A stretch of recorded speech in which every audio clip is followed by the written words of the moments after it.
안녕하세요, 제이지입니다. 오늘은 살면서 피해야 할 인간 유형 12가지에 대해서 말씀드려 볼게요. 구독과 좋아요, 알림 설정까지 해주실 거죠? 그럼 바로 시작할게요.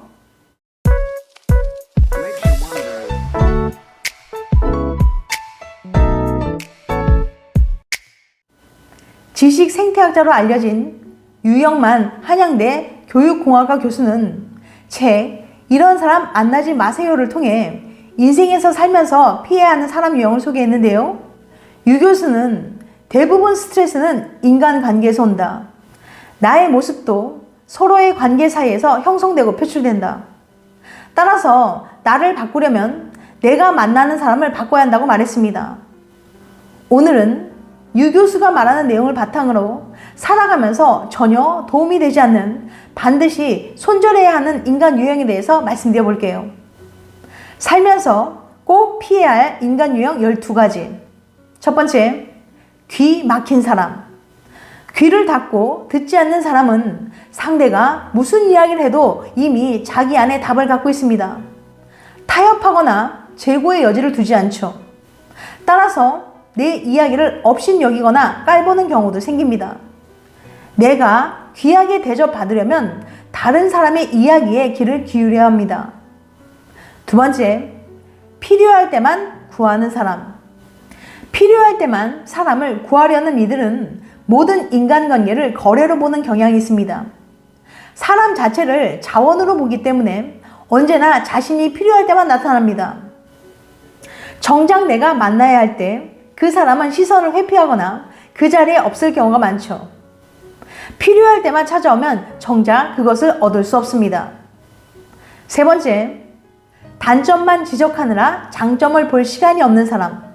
자신만 아는 사람들은 자기 합리화를 추구할 때가 많아요. 매사를 부정적으로 생각하는 사람은 뭐뭐 때문에 라는 말을 많이 합니다.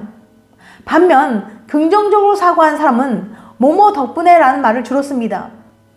부정적으로 보는 이들은 현재 결과를 만드는 모든 것을 남 탓, 환경 탓으로 돌립니다. 따라서 인간관계에서도 장점보다는 단점을 주로 봅니다. 나를 칭찬해주는 사람을 만나는 게 좋아요. 네 번째, 변칙적으로 공동체 질서를 파괴하는 사람. 원칙은 흔들리지 않는 중심입니다. 따라서 원칙이 흔들리면 사람 사이에 불신이 생겨요. 자신의 이익을 위해 변칙적으로 공동체 질서를 흔들고 원리를 지키지 않습니다. 이들은 변명을 통해 사람과 사람 사이의 관계를 깨려고 하는 위험한 존재들입니다. 다섯 번째, 과거에 집착하는 사람. 과거로 돌아가려고 하거나 집착하는 사람은 꼰대일 가능성이 아주 큽니다. 반면 리더는 미래를 생각하고 향하려고 합니다. 과거를 중시하는 이들은 발전 가능성보다 성공했던 사실에 안주하며 도전하지 않습니다. 여섯 번째, 책 읽지 않고 책 잡히는 사람. 많은 사람들이 바빠서 책을 읽지 않는다고 하지만 독서를 하지 않으면 생각의 깊이와 정보의 귀함력이 떨어집니다. 공부를 멈춘 사람이 위험한 이유는 나와 다른 사람의 생각에 접속해본 경험이 부족하기 때문이에요. 삶을 통해서 배운다고 하지만 그가 가진 오만함으로 인해 과연 제대로 된 공부가 될지 의문입니다. 또한 공부하지 않으면 남에게 쉽게 공격당합니다. 일곱 번째, 감탄을 잃은 사람. 우리는 일상을 반복해서 살아가다 보니 감탄보다는 한탄을 하는 일이 많아요. 익숙함에 덫에 걸려 다르게 생각하기를 포기한 사람들에게는 배울 것이 적습니다. 타성에 젖으면 탄성을 잃어버리고 감탄한 일도 없어요. 사람이 성숙하기 위해서는 익숙한 여기를 떠나 낯선 저기로 가야 합니다. 그리고 안락한 세계에 대해 물음표를 던질 수 있어야 합니다. 여덟 번째, 대접받고 은혜를 저버리는 사람. 대접은 아무런 조건 없이 상대방을 존경하는 마음으로 공손한 행동을 기초로 한 겁니다. 대접받은 사람은 자신의 대접에 담긴 상대방의 사랑과 존경, 정성을 잊어서는 안 됩니다. 은혜를 잊어버리면 다른 사람에게도 나중에 버림받기 쉬워요. 또한 은인이 나타나지 않으며 있던 사람조차 사라질 겁니다. 불순한 의도를 품고 대접이 아닌 접대를 하는 사람도 경계해야 합니다. 9번째, 나뿐인 사람. 오늘의 나는 어제의 나와 다르고 오늘의 나는 내일의 나와 달리 변하게 됩니다. 하지만 나뿐인 사람은 그 변화를 느끼지 못하고 한 가지 기준으로 세상을 바라봅니다. 유일한 가치 기준으로 사람을 판단하고 평가하는 건 폭력이며 횡포입니다. 이들은 변화를 부정하려고 하죠.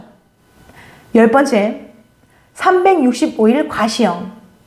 스스로 자신감을 갖는 건 좋지만 그 정도가 심하면 자가당착에 빠지기 쉽습니다.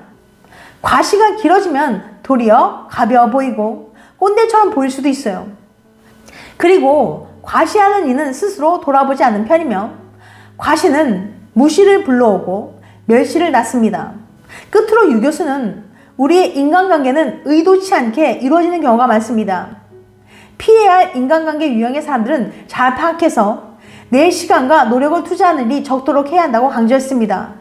그리고 몇 가지 유형을 추가해서 말씀드려 볼게요. 11번째, 나르시시스트. 나르시시스트의 심리에 대한 책을 저술한 크레이그 말킨 심리학 박사는 나르시시스트에게도 넓은 스펙트럼이 있다면서 모두가 자기의 인격장애를 가지고 있는 건 아니라고 말합니다. 하지만 극단적 나르시시스트는 남을 이용해 자신이 원하는 걸 얻으려고 하죠. 그래서 매우 카리스마 넘치고 친화적으로 보입니다. 사람들이 자신의 매력에 끌린다는 걸 잘 알기 때문이죠. 나르시시스트는 타인을 속이고 자기 멋대로 조종하는데 능숙하기 때문에 그가 인격 장애가 있다는 걸 알아차리기가 쉽지 않아요. 이런 나르시시스트와 연애는 여러모로 순탄치 않습니다. 서로에게 집중해도 쉽지 않은 연애를 제3자인 남들까지 신경 쓰기 때문이죠. 나르시시스트에게 연애는 자기를 돋보이게 만드는 수단일 뿐이에요. 그래서 자신의 우월함을 과시하는 데 있어 도움이 되는 이성을 선호합니다. 즉, 자신의 뛰어난 성취, 능력에 따른 보상으로 능력 있는 이성을 선호하는 거죠. 또한 나르시시스트는 자신의 단점을 인정하지 않고 장점을 부각시켜 단점을 덮으려고 하기 때문에 절대 사과하지 않습니다. 또한 내로남불의 성향이 강해서 남이 할 때는 비난하던 행위를 자신이 할 때는 합리화시키려고 하죠. 이는 자신이 사회적 규칙이나 규범 위에 있다고 생각하기 때문이에요. 이런 나르시시스트와 연애는 당신의 삶을 피폐하게 만들 수 있습니다. 12번째, 꼭 기브앤테이크를 바라는 사람. 세상을 살아가다 보면 도움을 주기도 하고 받기도 합니다. 그런데 우리는 희생을 할 때도 무의식 중에 대가를 바라요. 예를 들면 이번 기념일은 내가 챙겼으니까 다음엔 애인이 잘 챙겨줄 거야 라고 말이죠. 비셔먼 교수는 이런 희생을 가리켜 오염된 희생이라고 말했는데요. 이 경우 사람들은 연인에게 그다지 공허함을 느끼지 않습니다. 그건 엄밀히 말해 기브앤테이크니까요. 물물 교환하듯 자기가 가진 것을 내어주고 상대에게 받는 것을 기대하는 거죠. 도움을 준 것을 일일이 기억하고 있다가 지난번에 도와줬는데 맨입으로 끝나는 거냐? 한 통 내라는 식으로 말하며 꼭 대가를 받으려고 하면 받은 사람은 별로 고마워하지 않습니다. 그 도움이나 희생이 온전히 자신을 위한 게 아니라고 생각하기 때문이죠. 물론 인간관계에 대가를 기대하지 않는 도움이나 희생을 하는 건 쉽지는 않지만 반드시 내가 도움을 줬으니까 꼭 나도 너에게 받아야겠다고 생각하는 사람은 별로 도움이 되지 않습니다. 지금까지 살면서 꼭 피해야 할 인간 유형 12가지에 대해서 말씀드렸어요. 다시 한번 요약해드리면 살면서 꼭 피해야 할 인간 유형 12가지. 첫째, 귀 막힌 사람. 둘째, 필요할 때만 고하는 사람. 셋째, 단점만 지적하느라 장점을 볼 시간이 없는 사람. 네 번째, 변칙적으로 공동체 질서를 파괴하는 사람.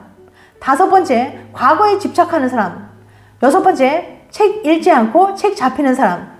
일곱 번째, 감탄을 잃은 사람.